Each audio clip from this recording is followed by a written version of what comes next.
So this is going to be an impromptu initial review of this pack from 3V Gear. And this was sent to me a little while ago. And I have a few Instagram posts up on it, but I just want to talk about it real quick here. There's going to be more to follow on this as I get out more into the outdoors. It's kind of the middle of winter right now. But once it gets to be spring and whatnot, there's going to be a lot more outdoor stuff, and you'll see a lot more outdoors things with this pack and a few other packs that I have. So again, this right here from 3V Gear, and they're based out of the U.S. This is a good pack. I have a few packs from Reconwear and a couple other places, and this is a great weekend pack, in my opinion. You can use this as a survival pack as well, but it's great for hiking, camping, hunting, whatnot. And, you know, I don't want to go over too much, get too long-winded with it, but in this initial kind of review, I'm going to go over some of the things that I look for in these packs. Number one, the material. The material is nice and thick. I'm not going to bore you with the scientific stuff behind it. They have the specs on their website for 3V Tactical Gear. But the material, one thing I've seen with certain packs out there that are really inexpensive. This one isn't bottom of the line, not at all. This is a very well-made pack. But there are a lot of packs out there when you go on Amazon and whatnot, they're really super inexpensive. You buy it, but then when you feel the material, it almost feels like paper.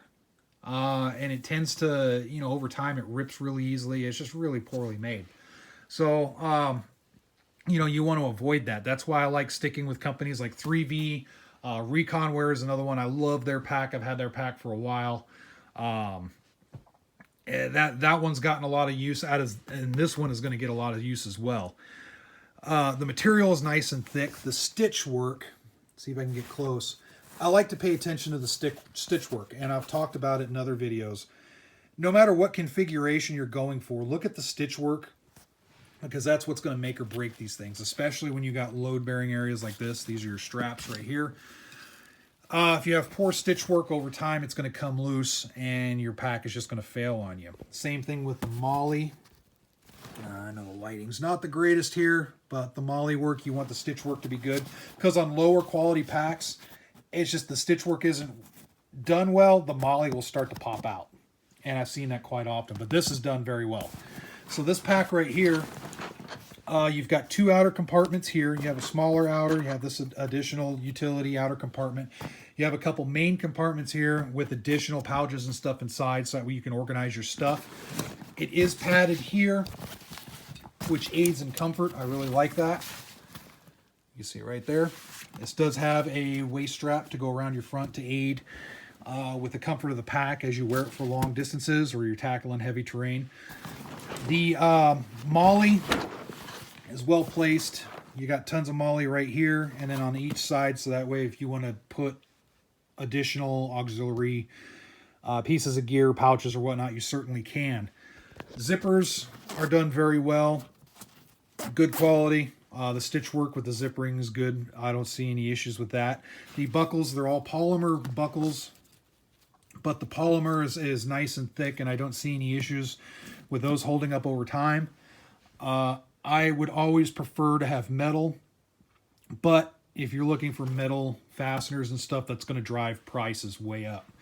So the metal is always going to be the most preferable, but for this price range and everything, you're going to get really good quality out of these, out of the components on this particular bag. The uses for this bag, I look at it as a good hiking bag, a good camping, a weekend type bag. You can really fit a lot of gear in here, especially if you plan it correctly.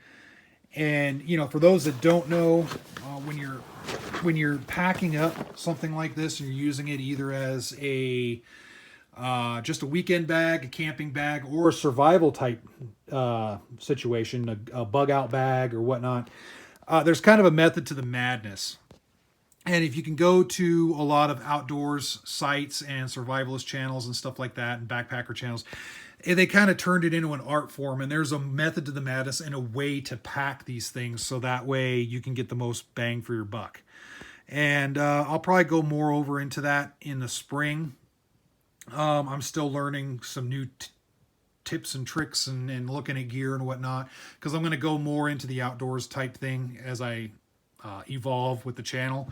I don't want to stay strictly firearms anymore. That's kind of a side. That's why I'm doing more reviews on these packs and whatnot. And we're going to talk more about outdoors gear and just kind of get into that. That's something I think I'd really enjoy. So, overall, I think this is very worth it. Feel free to check out their website, 3V Gear. They have a lot of other stuff on their website. It's not just this. They have smaller packs. They have different things for you, so that way you can kind of tailor it to what your particular needs and wants are. So feel free to chime in the comment section below, as always, good, bad, or indifferent, if you have any experience with these. And, you know, look more in the future. There's going to be more on this. This right here I have loaded, by the way. I put ammo in this. I was actually going to do a range visit today, but the little shooting area that I shoot at has been completely snowed in and iced over, so no dice. But it's always a good opportunity to load this thing heavy. And for those of you that know, ammunition is heavy. And chuck this around, because that's a good test of the strength of the stitching and all that good stuff. Held out, no problem.